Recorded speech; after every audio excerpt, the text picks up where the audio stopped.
ব্যবস্থা করার চেষ্টা করব। ওদিকে কর্নার কি হেডার, কর্নার কি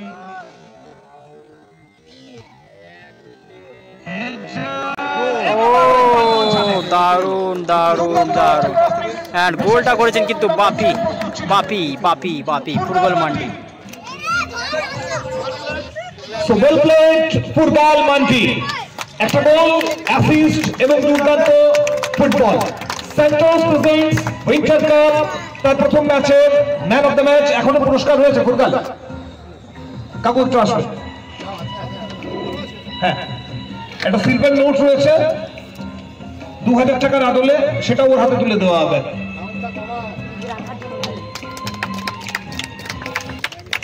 একটু ওয়েট করতে হবে। তো দুর্গাপুর অবশ্যই ফুটবলের শহর বলা যেতে পারে। ফুটবলার উঠে আসা, ফুটবলার, ফুটবল টুর্নামেন্ট, এই ছবি আমরা প্রচুর দেখতে পাই।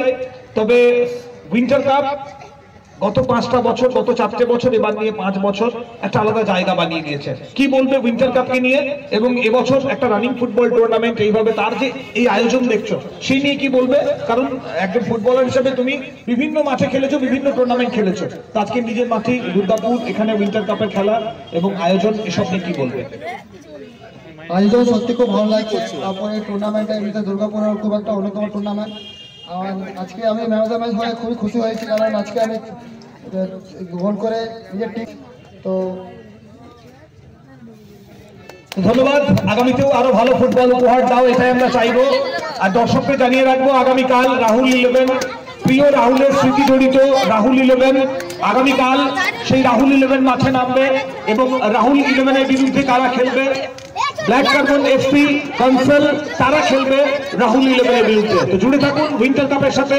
অনেক বেশি বেশি মানুষ, আপনারা প্রত্যেকেই মাঠে আসুন এবং প্রত্যেকটা দিন আমরা জানি এটা উইন্টার কাপ। আজ সবে শুরু হয়েছে, মাঠ ভরে গেছে। ফাইনাল পর্যন্ত পৌঁছাতে পৌঁছাতে শুধুমাত্র মাঠ ভরে যাবে না, এ মাঠে 3 ধরনের জায়গা থাকবে না।